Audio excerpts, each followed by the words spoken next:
CNBC TV 18's Women and Money series, Financial Quotient, powered by For Her, an investor education and awareness initiative of Aditya Birla Sun Life Mutual Fund.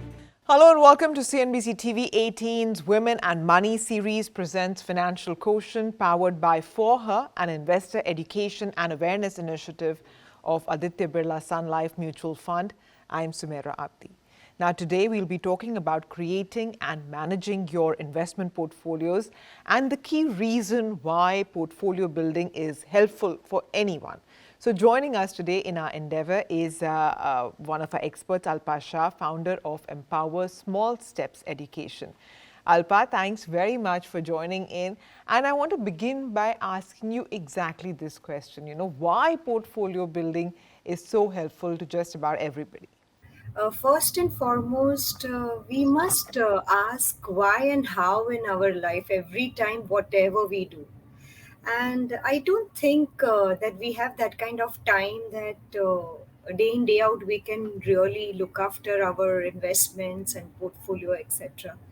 It is very important for all of us to divide our money because risk and portfolio is something which you should definitely be conveniently understand and follow so that you get the best result out of it. And portfolio management is nothing but division of your risk and achieving your dreams and goals on a very autopilot mode.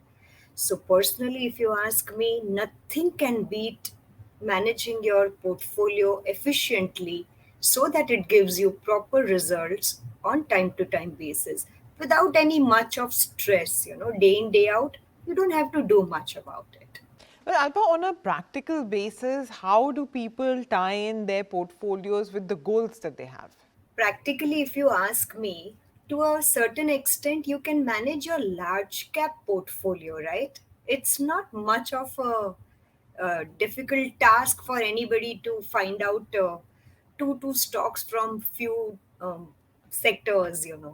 But as far as mid cap, small cap, or the timing or the stock selection is concerned, I would highly recommend that please outsource it to the mutual fund or the fund managers who definitely know thousand times better than us, and it's their day in day out job.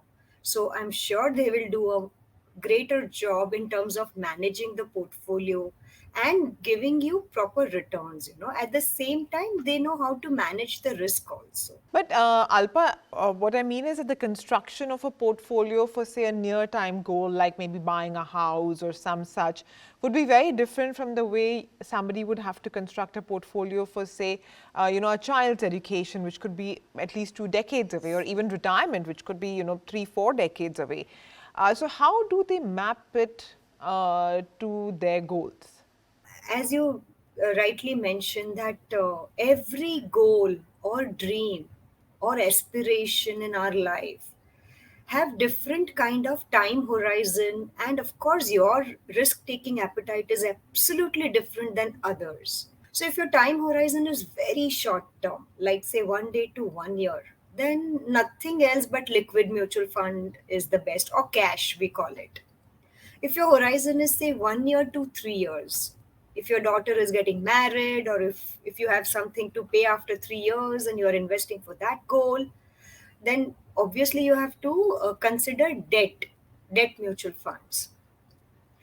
If your time horizon is slightly higher than that, say 3 to 6 years, your son is going for higher studies, or you want to buy a house after 5 years, or you want to go for a vacation. So, time horizon is, if say 3 to 6 years kind, then you must consider hybrid funds, which is like the combination of debt and equity both, or at times even other commodities or other asset classes also. Even international stocks and all are quite part of nowadays a combination of so many funds and schemes, which is really performing extremely well. And finally, if your goal is say retirement planning, or your children planning, your second life or the midlife planning, somewhere where your horizon is say 8 to 10 years or even more than that, then you must definitely consider equity mutual fund or stock market. Alpa, what happens a lot of times is that people start off on the right track, but sometimes get waylaid. And, especially in a year like this one, where the market has been rallying, there are any number of, new fund offers which are coming out. So there is this temptation to keep adding funds, into your portfolio. So, how much is enough? How much diversification is too much diversification? There was a time when people used to say you invest in through SIP for your retirement planning, put it in perpetual form, and just don't look at it and let it grow 25, 30 years. When you retire, you will get crores of rupees. But I don't think it's that true, in today's dynamic situation. So everyone should definitely consider, revisit, restructure at least once in 3 years, even the SIP portfolio. For example, like schemes in people who invested in gold or who invested in pharma. Certain sectors have not performed in last 6 7 years, but suddenly in last 3 years it has performed like anything. So it is very, very important for all of us to revisit and restructure our SIP book at least once in 3 years. You may continue, but there is no harm in revisiting and restructuring if required. And your overall portfolio, wherein you are investing your money into cash or in equity or in maybe commodity, gold, real estate, debt, the mixture of the portfolio which I'm talking here, at least once a year while doing your tax planning, you must see what's happening, and then if required you can restructure and revisit that too. But Alpa, when funds are being selected, now there are any number of funds, right? 2,000 plus at last count. But if you just say consider the equity funds for a moment, not every fund can complement another one, right? So how does a person select funds which actually complement each other? And if the expert advises that you have just say 5 to 8 funds in your portfolio, how do you find those 5 to 8 funds which are the best mix? This question I would answer it in two parts. One is when you do directly, when you handle your investments and portfolio directly. Trust me, it's quite confusing and difficult at times, but nothing is impossible. So I'm not discouraging people who wish to do directly. Um, the simple solution is that you have to be extremely clear that I need 10 lakhs rupees after 5 years for this particular goal, inflation adjusted. For this 10 lakhs rupees after 5 years, how much I should invest today with the probable returns in that particular product or scheme I'm investing it into. Be very, very conservative as far as the returns you are considering. And then if you do your maths correct, I don't think it is difficult. And of course, there are so many schemes and there are so many products available in the market.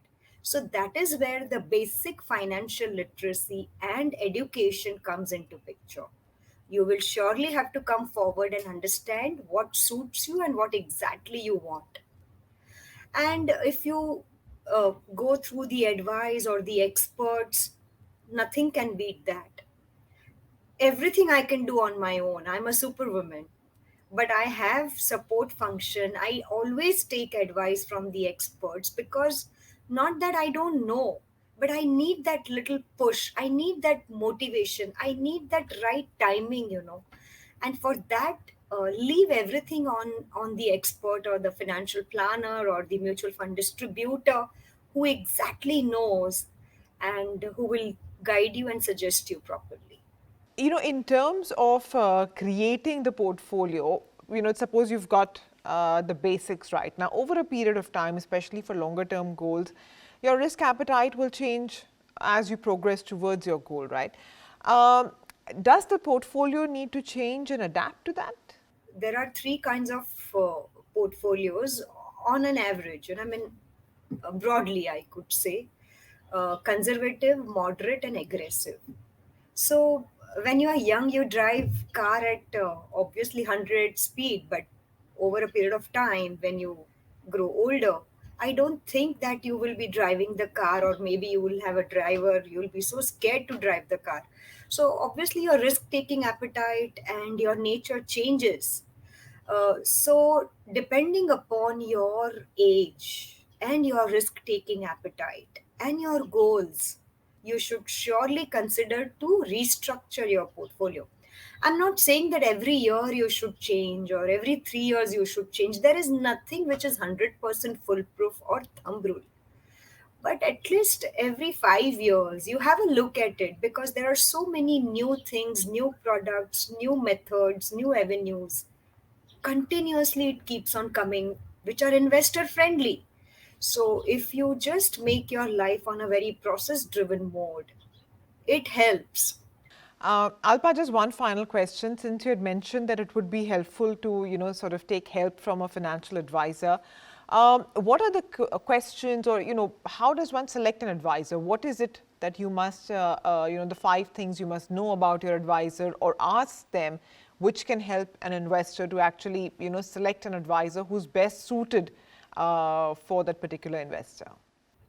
So, difference between success and failure is not which scheme you invest, which stock you buy, or when do you start, when do you end, but it's purely the trust, the belief, and the kind of advice you get from your mutual fund distributor or whomever you are trying to take help from.